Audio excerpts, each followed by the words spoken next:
देवनी एकादशी, जिसे श्री हरि प्रदोभनी या फिर देव उत्थान एकादशी कहा जाता है, हमें वर्ष 2024 में व्रत कब करना है और किस दिन एकादशी व्रत करना हमारे लिए अच्छा रहेगा, गृहस्थ वालों के लिए कब शुभ रहेगा। हम यह भी जानेंगे कि 11 नवंबर या 12 नवंबर को तुलसी विवाह किस दिन किया जाएगा, आपके लिए ज्यादा अच्छा हो। यह सबसे अहम बात यह कि इस दिन कैसे पूजा हम करेंगे, या देव उठानी एकादशी पर सुबह पूजा करेंगे कि संध्या के समय हमें पूजा करेंगे। जैसे कि 4 महीने की योग निद्रा से भगवान विष्णु कार्तिक मास की शुक्ल पक्ष की एकादशी पर उठते हैं योग निद्रा से, और इसी दिन से सभी शुभ मांगलिक कार्य प्रारंभ हो जाते हैं। तो कार्तिक मास की जो शुक्ल पक्ष की देवनी एकादशी है, इसे अलग अलग नामों से भी जाना जाता है। कोई इसे देव उत्थान एकादशी या फिर हरि प्रदोभनी एकादशी या फिर देवनी दिवन एकादशी कहते हैं, क्योंकि इसी दिन घर में दरिद्रता भी भगाई जाती है। अपने घर से लोग ब्रह्म मुहूर्त में एकादशी का व्रत करेंगे और दूसरे दिन सुबह सवेरे ब्रह्म मुहूर्त में एकादशी में आपको अपने घर से दरिद्रता को भगाना है। माँ लक्ष्मी का वास करते हैं और उसकी एक प्रक्रिया होती है, जिसके लिए हम आपको एक अलग सेपरेट वीडियो भी लेकर आएंगे, तो आप वह कर सकते हैं। बहुत सारे लोग दिवाली की सुबह में किया था। हम लोगों के यहाँ अभी यूपी में, प्रयागराज में या फिर अन्य जगहों पर, काफी जगह दिल्ली में भी अपने अपने घर की परंपरा है, घर के हिसाब से जो है वो यह कार्य किया जाता है। कईयों के गृह में यह कार्य दिवाली के अगले दिन किया जाता है, और हमारे भारतवर्ष में ही कई जगह, कई स्थान ऐसे हैं जो कि इस समय अपनी दरिद्रता निकालते हैं। इसी के साथ साथ तुलसी विवाह की और तुलसी की पूजा हमें कैसे करनी है, क्या जब हम तुलसी विवाह करते हैं तो उसकी विदाई करना आवश्यक है अथवा नहीं, और इसके बाद अगर हम बात करें कि तुलसी विवाह किस दिन करना हमारे लिए शुभ होगा, बहुत सारी ऐसी बातें हैं एकादशी व्रत से संबंधित होंगी, और वीडियो जो है वो काफी इंटरेस्टिंग होने वाली है। तो आप एंड तक बने रहें, जिससे सभी जानकारी प्राप्त करके आपको आनंद आ सके और आप जानकारी ले सकें।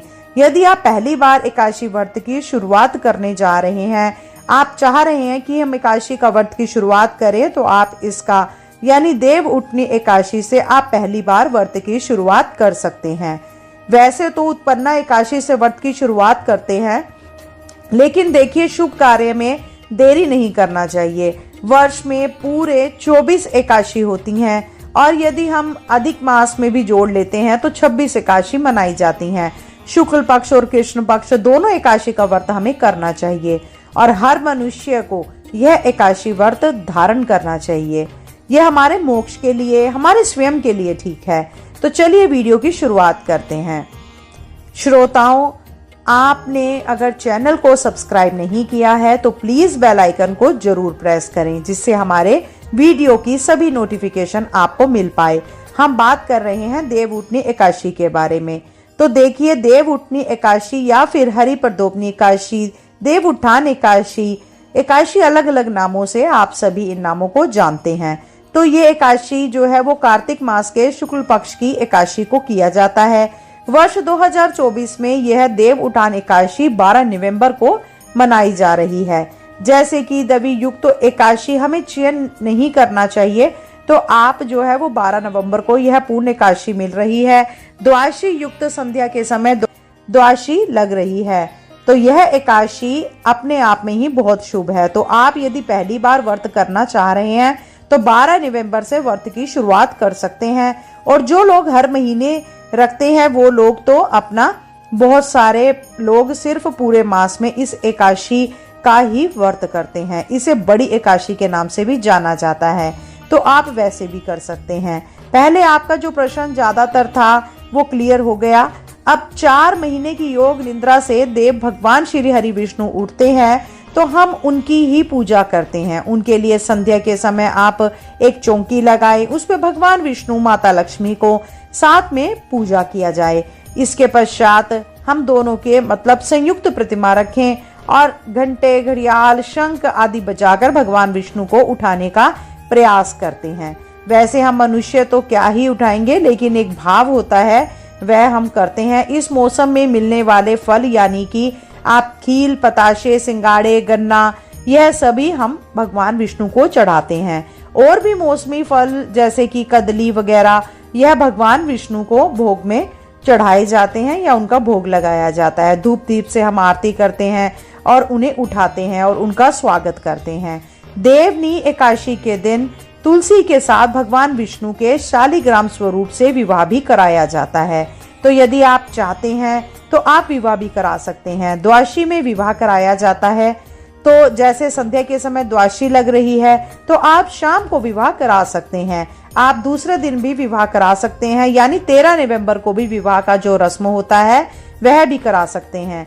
जो लोग पीरियड से हो जा रहे हैं या फिर किसी अन्य कारण से उनको समय नहीं है, वह कार्तिक पूर्णिमा पर भी तुलसी का विवाह करा सकते हैं और इस दिन विदाई भी कर सकते हैं।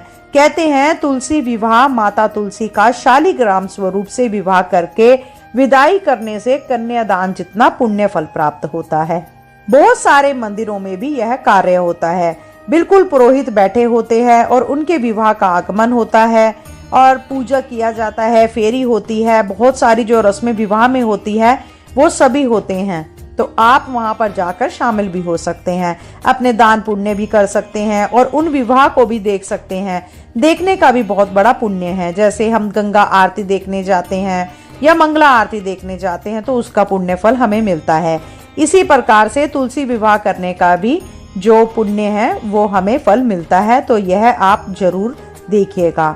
तुलसी विवाह पर अब बहुत सारी बहनों का प्रश्न था कि दीदी हम पूरे 1 महीने कार्तिक मास का व्रत कर रहे हैं, यानी कि नियम कर रहे हैं और तुलसी में दीपदान कर रहे हैं, तो क्या हमें तुलसी विवाह कराना आवश्यक है? ऐसा कहीं नहीं लिखा है कि आप विवाह करें या आपको करवाना जरूरी है। आपके श्रद्धा और समर्थ पे है। यदि आपसे नहीं हो पा रहा है तो आप ना करें, सिर्फ दीपदान करते जाइए पूरे महीने और दीपदान के बाद तुलसी माता की विशेष पूजा कर सकते हैं। और रही बात तुलसी विवाह के बाद दान की, तो देखिए दान एक तुलसी वर्ष में अगर आप दान करेंगे तो आपके लिए ज्यादा अच्छा है। तो आप ऐसे भी पूरे कार्तिक में कभी भी तुलसी का दान कर सकते हैं। और जो आपने पूजा अर्चना करी है उसे एक बेटी के स्वरूप में आपने लगाया है, फिर उसे बढ़ते हुए देखा, पूजा अर्चना आपको भी विवाह करा के दान किया जाता है। इसके साथ साथ आपको यह बिल्कुल भी संचय नहीं करना है कि अगर आप तुलसी विवाह नहीं कराएंगे तो आपको किसी अशुभ परिणाम की प्राप्ति होगी या ये चीजें आपको तंग करेंगी। ऐसा कुछ नहीं है। आप श्रद्धा भाव से भी जितना समर्थ है आप उतना श्रद्धा भाव से पूजा पाठ कर सकते हैं या कार्तिक मास का नियम ले सकते हैं। इसी दिन से आप कार्तिक मास का नियम ले रहे हैं, पूरे माह नहीं ले पाए तो पंच पीकूदान पूर्णिमा तक ये पंच भीका व्रत कहते हैं, जिसको हम अलग अलग भाषा में लोग बोलते हैं। कोई पंच भीकू कहते हैं, कोई पंच भीका कहते हैं। तो इसी दिन से भीष्म पंचक व्रत भी शुरू हो जाता है। तो बहुत सारे लोग 5 व्रत करते हैं और एक समय सात्विक आहार लेते हैं। सुबह सवेरे से जल फल पर रहते हैं, अपनी शैया का यानी कि बिस्तर का त्याग करते हैं, जमीन पर अपनी शैया लगाकर अपना जमीन पर ही निंद्रा लेते हैं। सुबह सवेरे ब्रह्म मुहूर्त में स्नान करते हैं, देवताओं का पूजन अर्चन करके सूर्य देव को जल देते हैं। इसी तरह से ये पंचपीखू व्रत का नियम करते हैं और विष्णु सहस्त्र नाम का पाठ करते हैं। तो आपसे जो भी बन पड़ता है आप अवश्य करें।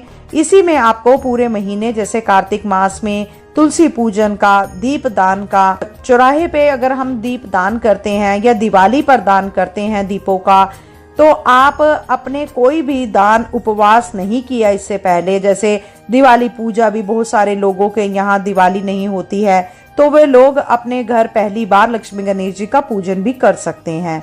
देवउठनी एकादशी पर और माता लक्ष्मी भगवान गणेश को ला भी सकते हैं और दिवाली भी मना सकते हैं, यानी पूरे वर्ष घर को दिए से आप सजा सकते हैं और मुख्य दरवाजे पर माता लक्ष्मी का पूजन भी कर सकते हैं।